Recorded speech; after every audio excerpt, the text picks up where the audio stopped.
আসসালামু আলাইকুম ছোট্ট সোনামণি বন্ধুরা, দেখো আমরা বিগত ক্লাসে আমরা 3 নং সমস্যার সমাধান করেছিলাম। পরিমাপ অধ্যায় অনুশীলনী 11-র ক 121 পৃষ্ঠার 4 নং সমস্যার সমাধান করব আজকে আমরা। এখন এখানে 4 নং সমস্যায় দেওয়া আছে যে লথিফ বাজারে গিয়ে 3.5 কেজি চাল, 3.5 কেজি চাল, 3.5 কেজি চাল এবং 8 হেক্টর সবজি, 8 হেক্টোগ্রাম সবজি এবং 2400 গ্রাম মাংস কিনলেন। তিনি মোট কত কেজি বাজার করলেন? তিনি মোট কত কেজি বাজার করলেন, কত কেজি সেটা আমাদের বের করতে বলছে। তাহলে সে কেজি বাজার করছে কয়টা? একটা কেজিতে দেওয়া আছে, সেটা হলো চাল, আর সবজি দেওয়া আছে হেক্টোগ্রামে এবং মাংস দেওয়া আছে গ্রামে। আমাদের বের করতে হবে মোট কত কেজিতে, সেটা। আমরা আবারও চলে যাই, প্রশ্ন আমরা বইয়ে পড়ে নিয়েছি, এখানে আর ওইভাবে পড়ার দরকার নাই। তারপরে আমরা আরেকবার খেয়াল করি যে কেজিতে আছে, হেক্টোগ্রামে আছে, আবার গ্রামে আছে, কিন্তু আমাদের উত্তরে চাইছে কি সবগুলো কেজিতে বের করতে হবে, ঠিক আছে না? তাইলে যেটা কেজিতে আছে ওটা নিয়ে আমাদের আর কোনো সমস্যা নাই, বাদ বাকি যে দুটা কেজিতে নাই অন্য কোনো এককে আছে সেটা আমাদের বের করলেই হয়ে যাবে। আমরা আবারও খেয়াল করি, আমরা কিন্তু শুরু থেকে বলেছিলাম যে এই শুরুতে 100 কত পৃষ্ঠা, 115 পৃষ্ঠায় একটা ছক আছে, এখানে যে সুন্দর করে এখানে দেখা যাচ্ছে কিনা, 115 পৃষ্ঠায় যে ছকটা আছে, এই ছকটা থেকে কিন্তু আমরা মানে সব পাবো, মিটার এককে পাবো। এবং এই যে 117 পৃষ্ঠায় যে ছকটা আছে, এটা থেকে আমরা কেজি গ্রাম এককের সব সমস্যার সমাধান পাবো। অর্থাৎ এগুলো একই, শুধু মিটার আর গ্রামে আলাদা, এছাড়া কিলো মানে যা ওই মিটারে যা ওই গ্রামেও একই কথা, হেক্টো মানে মিটারে যা গ্রামেও একই কথা। এই অর্থগুলা মিলি সেন্টি ডেসিমিটার ডেকে একটা কিলো বুঝলে আমাদের হয়ে যাবে। এবারে লতিফ বাজারে গিয়ে চাল কিনলেন কত? 3.5 কেজি, 3.5 কেজি চাল কিনলো। এটা আমাদের কেজিতে বের করতে হবে ফলাফলটা, এটা কেজিতে আছে, এটাকে আমাদের আর কোনো চেঞ্জ করার দরকার নাই। চেঞ্জ করতে হবে কোনটা? যেটা কেজিতে নাই।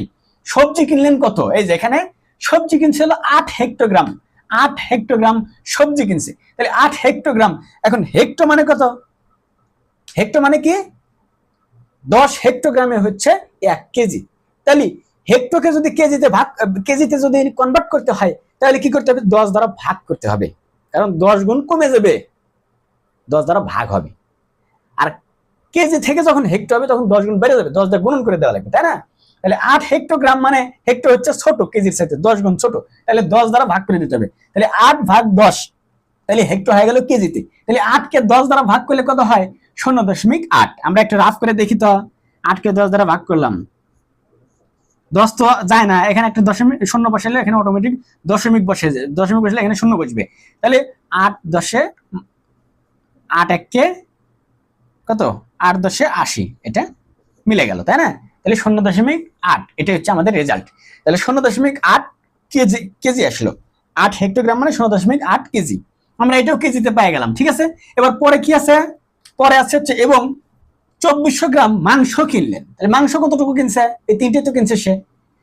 মাংস কিনলেন সমান 2400 গ্রাম। তাহলে 2400 গ্রামকে আমাদের কেজিতে কনভার্ট করতে হবে। আমরা জানি 1000 গ্রাম সমান 1 কিলোগ্রাম বা 1 কেজি, ঠিক আছে। তাহলে 2400 কে আমরা 1000 দ্বারা ভাগ করলে যেটা পাবো সেটা হচ্ছে কেজি। 2400 গ্রামকে 1000 দ্বারা ভাগ করলে যেটা পাবো সেটা হচ্ছে কেজি। তাহলে 2400 ভাগ 1000 সমান কত? 2.4 কেজি, 2.4 কেজি।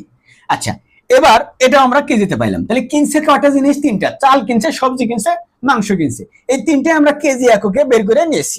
এখন বলছে মোট কত কেজি কিনছে, তাহলে ওই সবগুলো কেজিকে যোগ করে দিলে যত কেজি তত কেজি হলো আমাদের ফলাফল, আনসার, ঠিক আছে।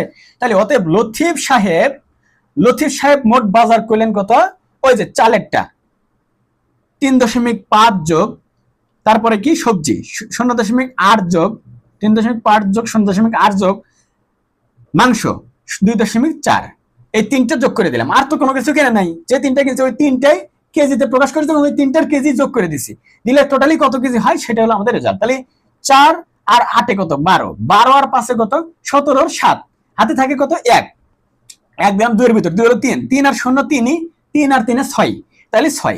এবার খেয়াল করি তো বন্ধুরা, এখানে দশমিক আছে প্রত্যেকটা সংখ্যাতেই দশমিক আছে, কিন্তু দশকের ঘরে, মানে এক ঘর পরে দশমিক, ডান দিক থেকে বাম দিক থেকে যেদিক থেকে ধরি এক ঘর পর পর দশমিক আছে। তাহলে এই দশমিকটা যোগের ক্ষেত্রে কি হবে? এই দশমিকটা একবার পরেই বসবে। ঠিক আছে, 6.7 কেজি, এটি হচ্ছে আমাদের চূড়ান্ত আনসার। উত্তর হলো 6.7 কেজি।